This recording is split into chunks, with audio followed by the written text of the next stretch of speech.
নমস্কার বন্ধুরা, একটি নতুন রেসিপির সাথে আপনাদের সবাইকে স্বাগত জানাচ্ছি মেঘার সাথে বাঙালিয়ানাতে। আজ আপনাদের সাথে শেয়ার করছি ভীষণ পপুলার একটা ইন্দো চাইনিজ প্রিপারেশন চিকেন মাঞ্চুরিয়ানের রেসিপি। এটা বানানো ভীষণই সহজ, কিন্তু খেতে অসাধারণ হয়, আর চাউমিন বা ফ্রাইড রাইসের সঙ্গে একদম আইডিয়াল একটা কম্বিনেশন। প্রথমে আমরা এখানে চিকেন স্টকটা তৈরি করব, যেটা এই রেসিপির জন্য ভীষণই একটা ইম্পর্টেন্ট ইনগ্রিডিয়েন্ট। দেখুন, আমি 200 গ্রাম মতো উইথ বোন চিকেন পিসেস নিয়েছি। খুব ভালো করে চিকেনটাকে ধুয়ে নেবেন। তারপর এখানে আমি 1.5 কাপ মতো জলে চিকেনটাকে গ্যাসে বসিয়েছি। দিয়ে দিয়েছি এর মধ্যে 2 কোয়া থেতো করা রসুন। আপনারা কিন্তু আদা রসুনটা গ্রেট করেও দিতে পারেন। দিচ্ছি সামান্য একটু আদা থেতো করা, হাফ টিস্পুন নুন দিচ্ছি, আর হাফ টিস্পুন দিচ্ছি ক্রাশ করা গোলমরিচ। খুব ভালো করে এটাকে মিশিয়ে দিলাম। এরপর এটাকে ঢাকিয়ে আমাদের লো টু মিডিয়াম ফ্লেমে এটাকে রান্না করতে হবে 10 মিনিট মতো, মানে জাস্ট এটাকে ফুটতে দিতে হবে। 10 মিনিট হয়ে গেছে, ঢাকনা খুলছি আমি। আমাদের চিকেন স্টক কিন্তু এখানে একেবারে রেডি। এই জলটাকে ছেঁকে নিলেই আমাদের চিকেন স্টক তৈরি হয়ে যাবে। তাহলে দেখলেন কত ইজি একটা রেসিপি। আর এই চিকেন পিসেসগুলো আপনারা অন্য কোনো গ্রেভিতে ইউজ করে নিতে পারেন। চলে যাচ্ছি এবার আমাদের মেন রান্নায়। নেক্সট স্টেপে সবার প্রথম আমরা চিকেনটাকে ম্যারিনেট করব। এখানে আমি 200 গ্রাম মতো বোনলেস চিকেন পিসেস নিয়ে একদম ছোট ছোট পিস করে বাড়িতেই কেটে রেখেছি। তারপর এগুলো খুব ভালো করে ধুয়ে রেখেছি। আর এই পিসেসগুলো আমি চিকেন ব্রেস্ট এবং চিকেন থাই দুটো পোর্শন থেকেই নিয়েছি, কারণ চিকেন থাইতে ফ্যাট কন্টেন্টটা বেশি থাকায় দুটো মিশিয়ে করলে মাঞ্চুরিয়ান বলগুলো অনেক সফট হবে আর টেস্টি হবে, চিউই হবে না। এর মধ্যে দিয়ে দিলাম 1 টিস্পুন মতো ভিনিগার, দিচ্ছি স্বাদ মতো নুন, লাল লঙ্কা গুঁড়ো দিলাম হাফ টিস্পুন মতো, সয়া সস দিচ্ছি 1 টিস্পুন, ক্রাশ করা গোলমরিচ দিলাম হাফ টিস্পুন, আর দিচ্ছি আদা রসুন বাটা 1 টিস্পুন। খুব ভালো করে এবার এগুলোকে মশলাগুলোকে চিকেনের সাথে মিশিয়ে নিতে হবে। মেশানো হয়ে গেছে। এবার এটাকে ম্যারিনেট হওয়ার জন্য রেখে দিতে হবে মিনিমাম আধ ঘন্টা। আর হাতে যদি সময় বেশি থাকে তাহলে 1.5-2 ঘন্টাও রাখতে পারেন, তবে সেক্ষেত্রে কিন্তু ফ্রিজে রাখবেন। আধ ঘন্টা রাখলে বাইরে রাখতে পারেন। আমি এখানে 1 ঘন্টা মতো ফ্রিজে রাখার পর চিকেনটাকে বের করে নিয়ে চলে এসেছি। চিকেনটা খুব ভালোভাবে ম্যারিনেট হয়ে গেছে এখন।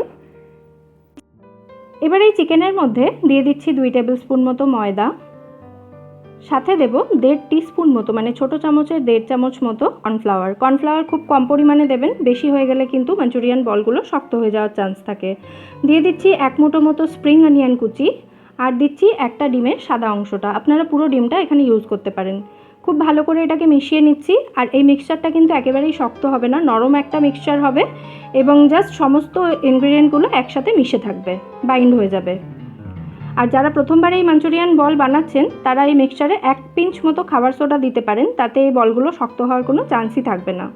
এবার এগুলোকে ডিপ ফ্রাই করে নিতে হবে ছোট ছোট পকোড়ার মতো করে। একসাথে খুব বেশি দিয়ে দেবেন না, তাহলে কিন্তু ফ্রাই করতে অসুবিধা হবে। মিডিয়াম ফ্লেমে রেখে 3 থেকে 4 মিনিট সময় নিয়ে এগুলোকে ফ্রাই করে নিতে হবে। দেখুন, গোল্ডেন ব্রাউন কালার আসা পর্যন্ত এগুলো ফ্রাই করা হয়ে গেছে। এবার এগুলোকে আমি একটা টিস্যু পেপারের উপরে তুলে নিচ্ছি। বাকি মাঞ্চুরিয়ান বলগুলো একইভাবে ফ্রাই করে নেব। যতক্ষণে আমাদের বাকি মাঞ্চুরিয়ান বলগুলো ফ্রাই হচ্ছে ততক্ষণে এদিকে কাজটা একটু এগিয়ে রাখি। ম্যারিনেশনের বাটিটার মধ্যেই আমি দিয়ে দিলাম চিকেন স্টকটা, যেটা আমরা তৈরি করে রেখেছিলাম।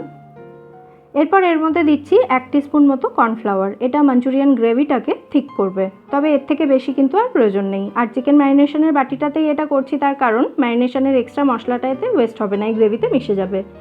এবার অন্য একটা বাটিতে দিয়ে দিয়েছি এখানে আমি 1 টেবিল স্পুন মতো টমেটো সস বা টমেটো কেচাপ। তার মধ্যে দিচ্ছি 1 টিস্পুন মতো সয়া সস। এবার এর মধ্যে দেব 1 টেবিল স্পুন মতো রেড চিলি সস। যদি রেড চিলি সস না থাকে তাহলে আপনারা গ্রিন চিলি সসও ইউজ করতে পারেন।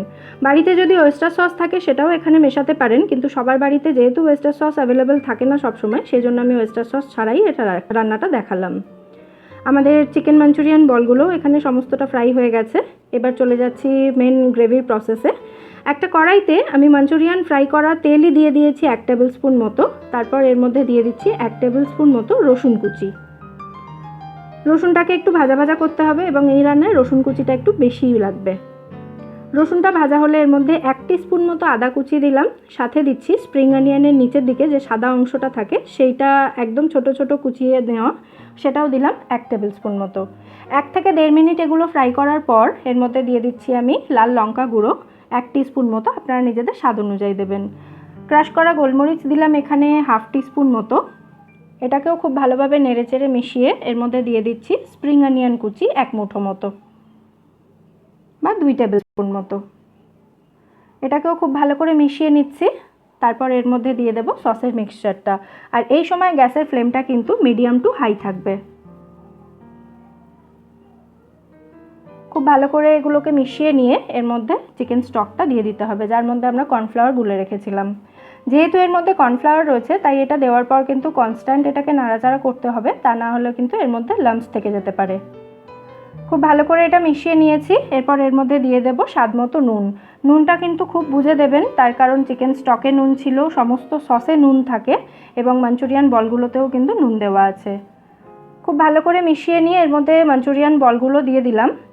এটাকে মিনিট 2 মতো এই গ্রেভির মধ্যে একটু রান্না হতে দিতে হবে।